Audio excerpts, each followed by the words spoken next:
Hey, welcome to another episode of the Catfish and Carp YouTube channel. We're here at another river doing a little exploration.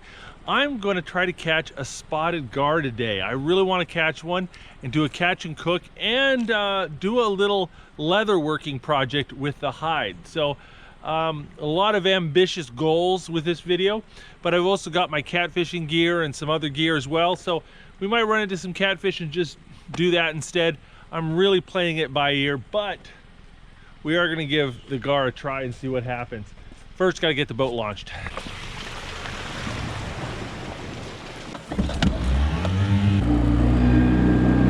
Well, I haven't gone very far and I'm seeing a bunch of signals down on the sonar. Not sure what they are. Could be shad, catfish, white bass, whatever. So I'm going to bust out the cast net and see.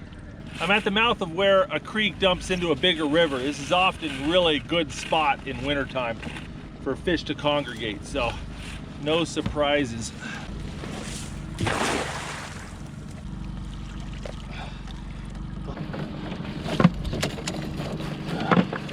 Got a real mixed bag here. Got a real big white perch, two real big gizzard shad, and a little baby blue catfish.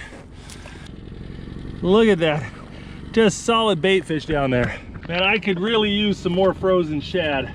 So I'm gonna throw this net again. Oh, that is a big shad. Look at the size of that sucker. Well, there we go.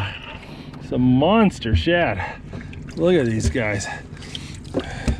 Well, there we go. We're set for catfish bait. I'm chomping at the bit to go see those spotted gar. So I'm gonna go check that out. But if I see anything really big on the sonar, I'll stop and take a peek at it.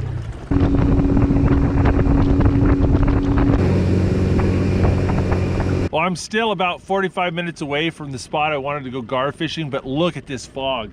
And this is thick stuff. I can't see the shore right now, and it's really hard to see where the water ends and the fog begins. Man, I'm really on the fence with this, but I think I'm gonna turn back because if anything happens to my boat, nobody would be able to find me in this fog. We're just gonna play it safe today. Go see if we can't find some catfish or something. Just for kicks, I'm gonna try to fish up in these pilings a little bit.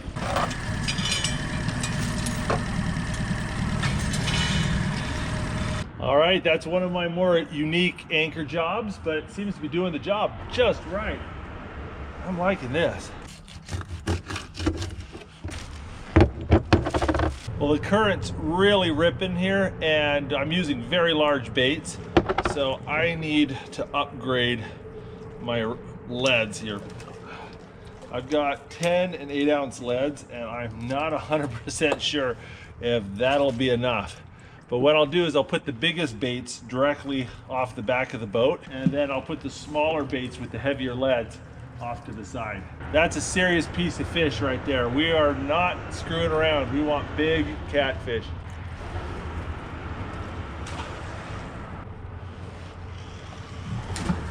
Oh, that is serious. That is a serious bite. Sure fighting hard, but the current's ripping here. I'm gonna pull it up, it's gonna be like 3 pounds.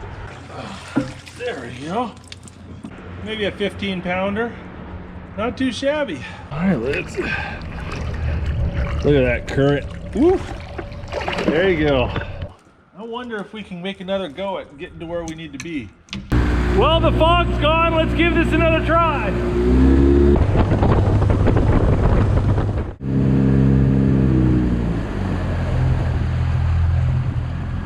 This is a spot where I caught a bunch of gar using rope lures with Mike Chavez. Did a video on it, had a ball. So now I want to try this again, but with live minnows. So I've got a little spinning reel combo with a float here, and I've got some number 10 treble hooks and some 20-pound steel leader, but I have very little time because it is about an hour away from sunset. All right, there you go. Got a live minnow on a number 10 treble hook. I rigged up one of these whisker sticks with a number 6 treble hook and a bit of shad.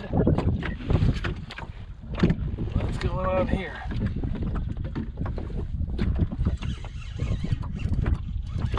Oh, there's something.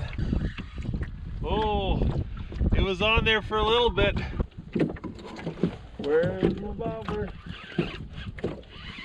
Oh, oh, pop. Oh, that was a gar. There we go. Oh yeah, just run to the boat.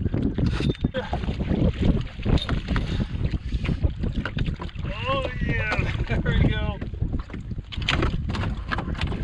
You can see how small and narrow their mouths are. That number 6 treble hook looks enormous in there. And you can see how the line's running through his mouth. That's why you need the steel leader. Average size spotted gar right here. You better have pliers, because you better believe these guys will tear you up. Oh, he was so barely hooked. They're a big old spotted gar. Oh, that's no gar.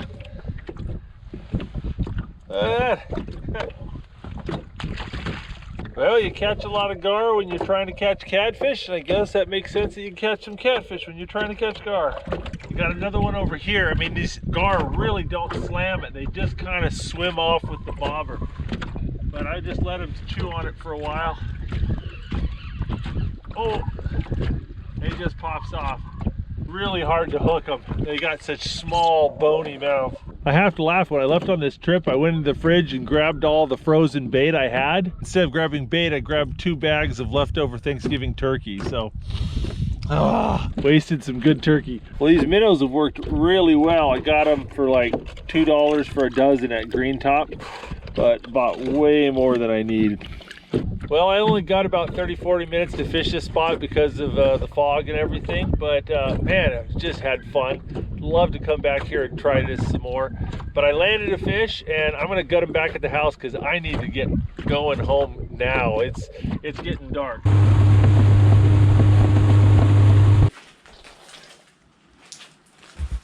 Well, check it out. This gar's been riding in the bottom of my boat for 2.5 hours, and he is still alive. It's a cold, rainy day, so that sure helps. But we're gonna go ahead and kill him. We're gonna skin him. We're gonna eat him. And I think I'm gonna make a knife sheath out of his skin too. I'm gonna show you how to do a little something with the skull and the skin and stuff. Whew, these guys are armored. Cutting with the knife is rough business, so use a pair of tin snips or heavy-duty kitchen shears. You're gonna get in here and you're gonna just work your way down.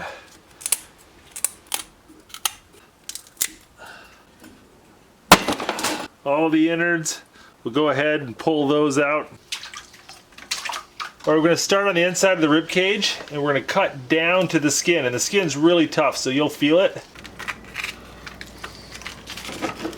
Oh, there we go.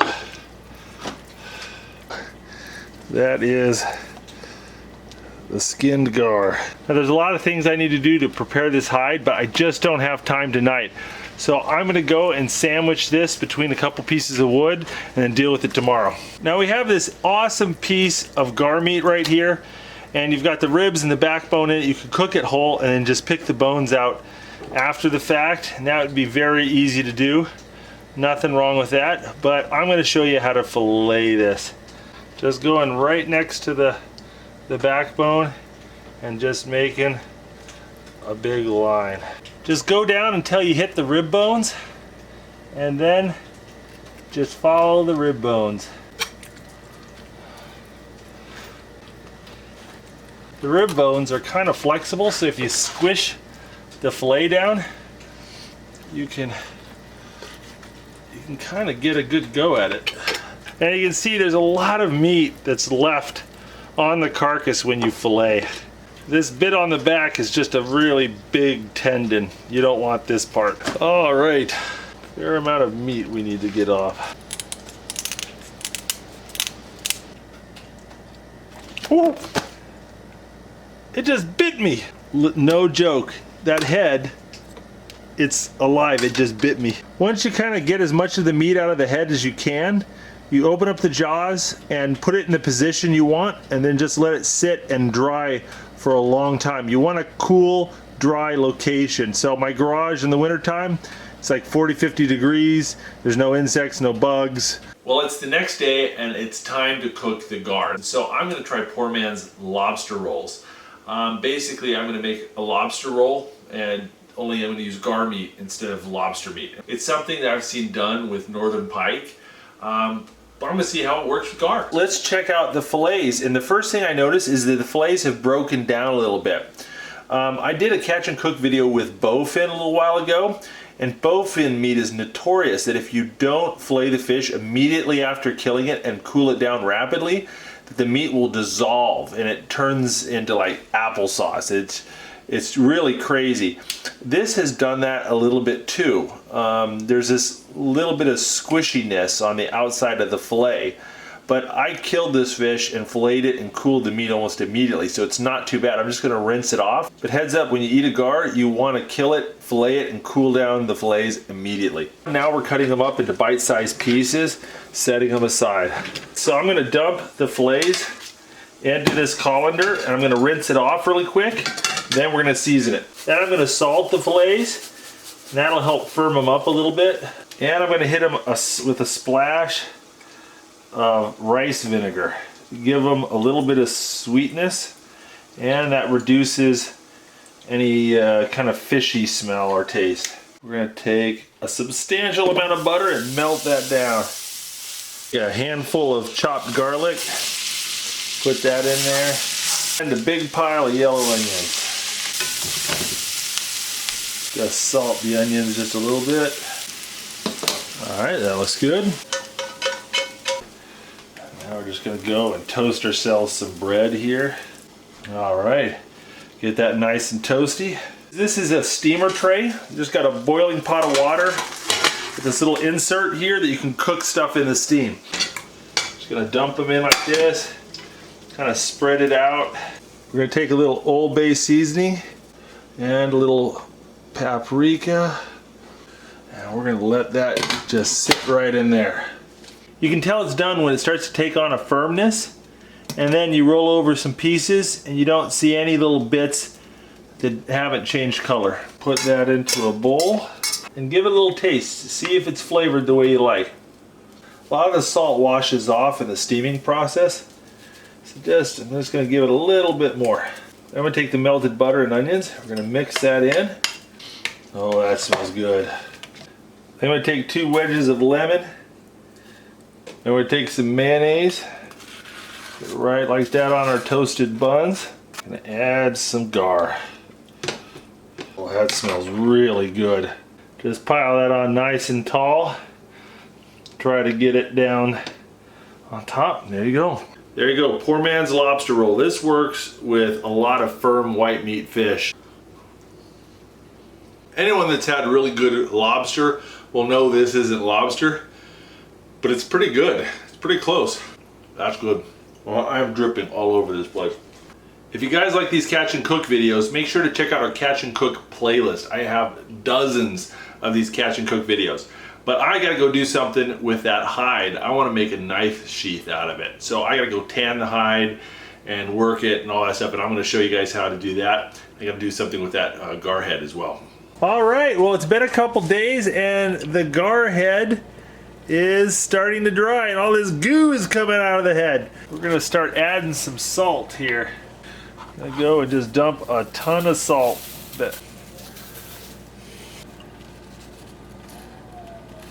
Just let that sit for many days and the water will slowly leach out of it, and then it will get all shriveled, and hopefully the salt and the low temperatures will keep it from rotting. Our gar skin, it's still really wet and there's bits of goo and meat attached to it. We gotta get rid of that. Alright, this instrument I'm using to scrape the hide is called an elbow adze. It's a Southeast Alaskan native carving tool meant for carving totem poles. Yeah, I used to carve totem poles a long time ago. If you don't happen to have one of these, then just the flat edge of your knife or a hide scraper will work well.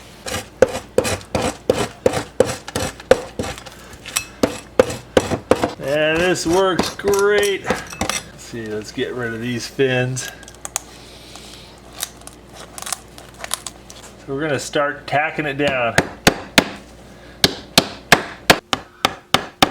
Going to sprinkle it with lots of salt or borax. You can use either one. Don't skimp on the salt. It's 45 cents a bottle. All right, it's been about 2 months and the skin and head are really dry. Check that out. So what I'm gonna do with the skin is I'm gonna try to use it to make a sheath for this Dexter knife.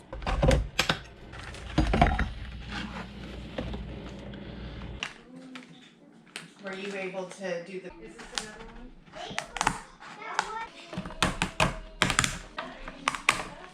There we go. Oh.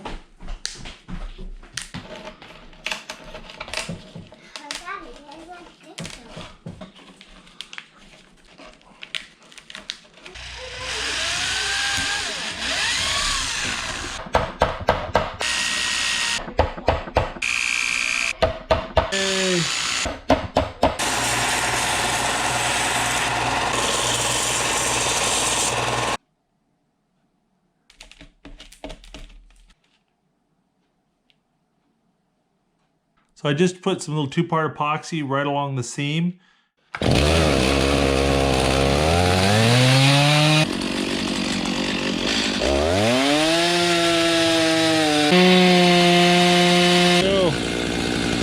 Piece of wood.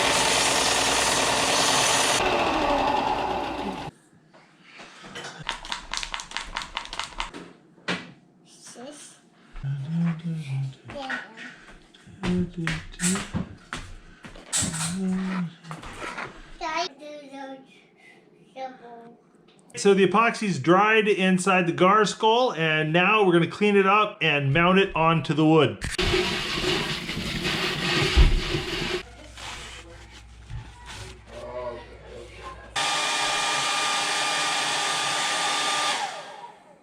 that my hair dryer? Thanks, babe. I do.